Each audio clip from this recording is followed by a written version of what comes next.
What is going on, ADA Nation? Welcome back to the Dapp Central YouTube channel. In today's video, I want to break down some of the latest developments within the Cardano ecosystem. And so first things first, we're going to talk about WingRiders and the fact that they now have a brand new pro mode for their swap feature. Second, we're going to talk about the brand new release of the V2 version of the SundaeSwap DEX, which is one of the first AMM style DEXs that launched on Cardano. Following that, we're going to chat a little bit about a brand new DeFi lending and borrowing protocol, which is aiming to be open source, which is going to be known as CherryLend. And then in closing of today's Cardano Scoop, we're going to chat a little bit about the LendingPond platform and some recent upgrades that have come to their marketplace. Now, if it's your first time that you're stopping by on this channel, my goal is to provide you guys in the community with the latest news, tutorials, and reviews. I'm also a single stake pool operator operating the official Dapp Central stake pool, which is stake pool ticker DAPP. If you guys want to support me on my mission to educate the broader Cardano community, then consider delegating with the stake pool. Jumping into the very first topic here for today's discussion, I want to talk about the WingRiders DEX. So they now have a brand new pro mode for their swap user interface. Now, this team recently also had their 1-year anniversary, and I do believe that some of these updates that they're releasing here are in celebration of that major milestone. So here it reads, the all new pro mode of their swap user interface is now live. With the new pro mode, you can now see all the data for proficient trading, enabling you to make the best informed decisions possible. On top of that, it's going to be designed to provide a better user experience for advanced traders, helping them to place limit orders and manage their transactions with ease. In closing, within this brand new pro mode, all transaction settings are now going to be directly visible, and you can now check it out using the link down below. So I'm going to head over there and let's just go ahead and see exactly what this looks like. Now, heading over to the official WingRiders DEX, they've actually got a list of additional improvements here.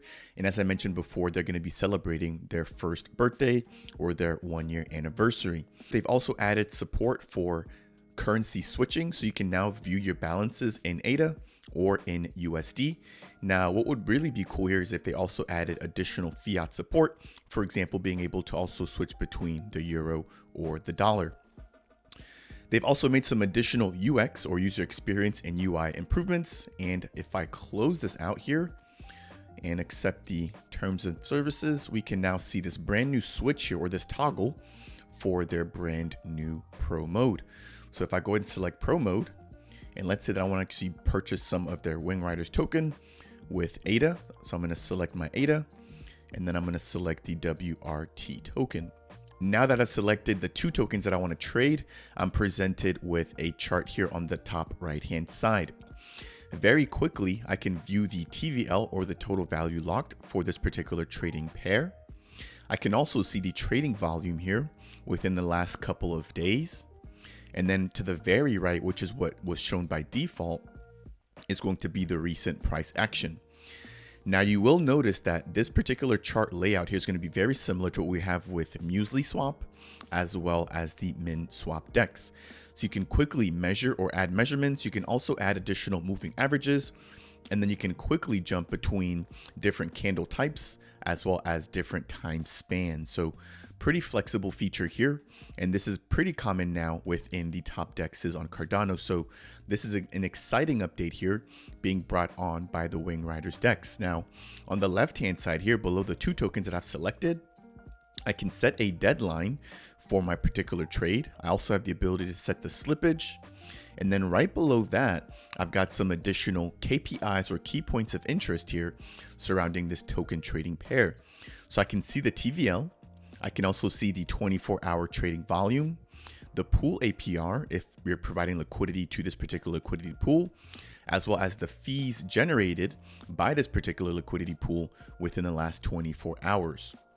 Now, if I jump down here, I can also see what stake pool the liquidity is currently being delegated to. So If you're not aware of how this works, when you're providing liquidity, you have to put up ADA and another CNT or Cardano native token. In this case, what the WingRiders DEX is doing is taking that ADA and actually staking that and providing an additional reward stream for the people that are providing liquidity to the protocol. So it states here that they're going to be delegating the liquidity from the ADA/WRT pool to the Fulcrum pool. Now, there's also a really cool feature here that allows for members who are providing liquidity to also vote as to where that ADA will be delegated to. So a pretty cool feature here, and at a glance you can see exactly what pool the funds are being delegated to. Now, there's also some statistics here which cover the fees over the course of the last 7 days, the volume, the pool APR breakdown, the ADA trading volume, the WRT volume or value. Now, if I scroll down just a little bit further, I can see some of the latest transactions, and by default here it's going to be showing me everything, but you can break this down by swaps. You can also break it down by liquidity, which is a brand new feature for me here. So if you're wondering who's been providing liquidity and where, you can actually do that with a pretty quick glance here using this brand new pro mode. And then very lastly, you can actually view the staking rewards by selecting that option there. So that is going to do it there for the very first topic of today's Cardano Scoop, which is going to be the WingRiders Pro mode.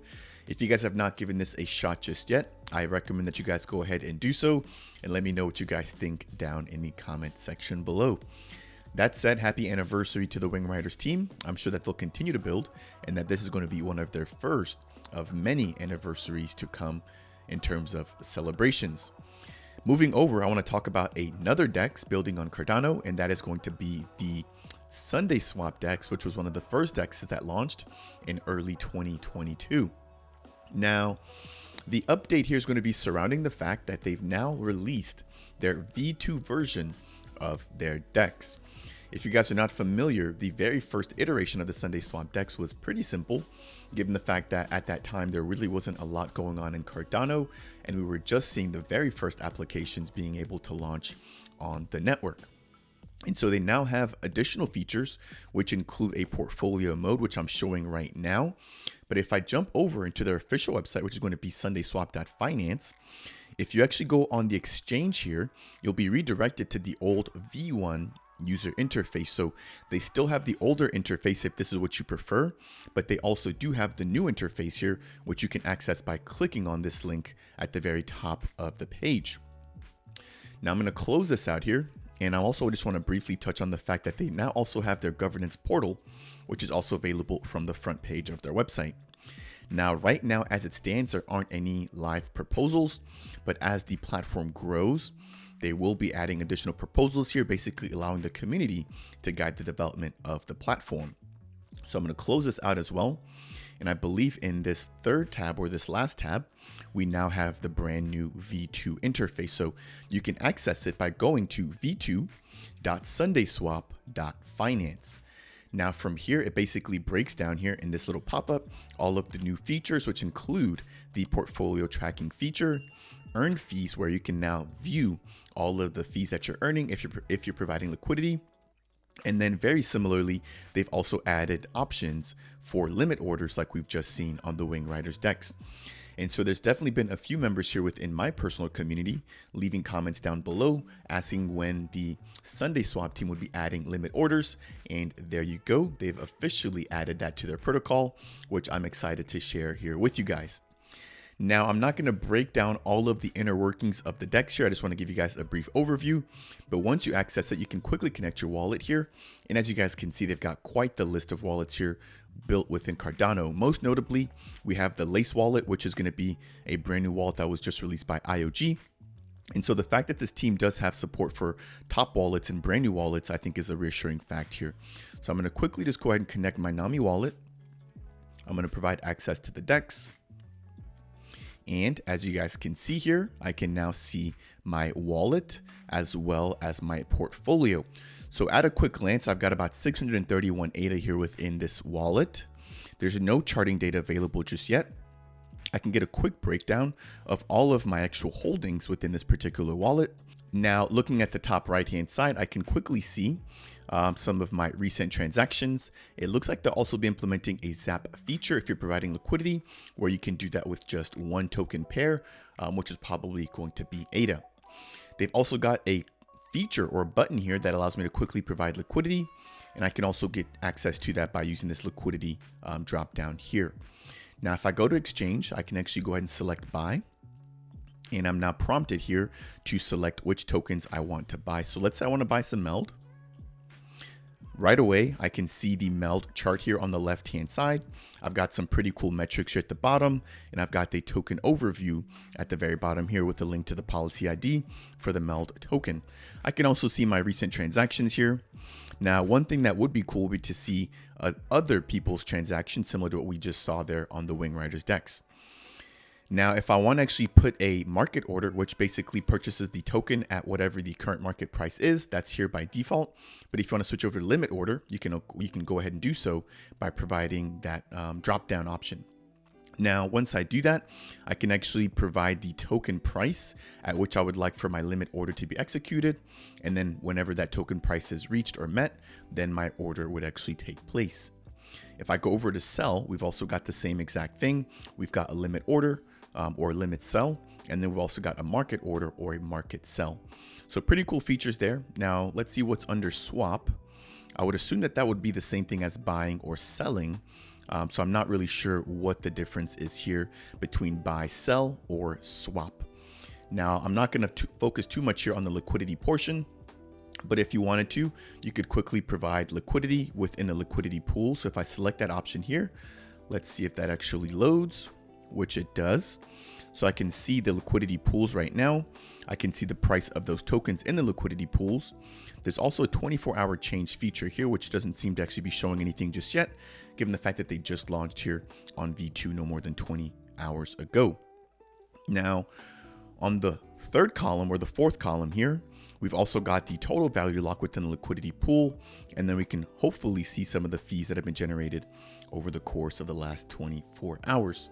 That is going to wrap it up there for the second story for today, touching on the V2 release for the SundaeSwap protocol.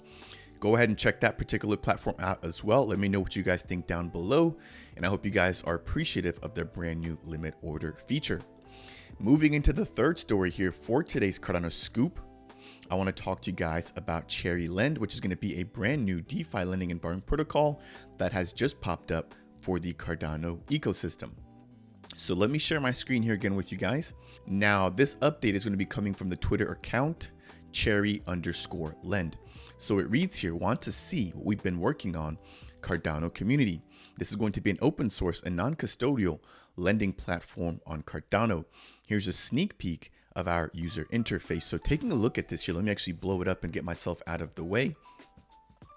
I just want to highlight how very similar this is to the LQ or the Liquid protocol. So what we can see here at the top left-hand corner is going to be what we have supplied in terms of assets. We've got a TVL overview on the right-hand side for the entire protocol. At the top right-hand side here, we can see our wallet and the ADA amount that we have. Taking a look at the top here, we have an overview, lending, borrowing, your loans, and governance, which I think are pretty common when it comes to lending and borrowing protocols being built on Cardano. We can quickly also see our net worth and our net APY regarding how we're lending or what we're actually borrowing. Now, if we take a closer look at assets to supply, it's pretty standard here. Again, very similar to what we have with LQ. On the on the left-hand column, we have the asset. To the right of that, the balance within our wallet. And then we've got the API that can be earned by supplying said asset, and then whether or not it can actually be used as collateral on the protocol. To the right of that, we have the action button to actually supply with some details here on the right-hand side of that button.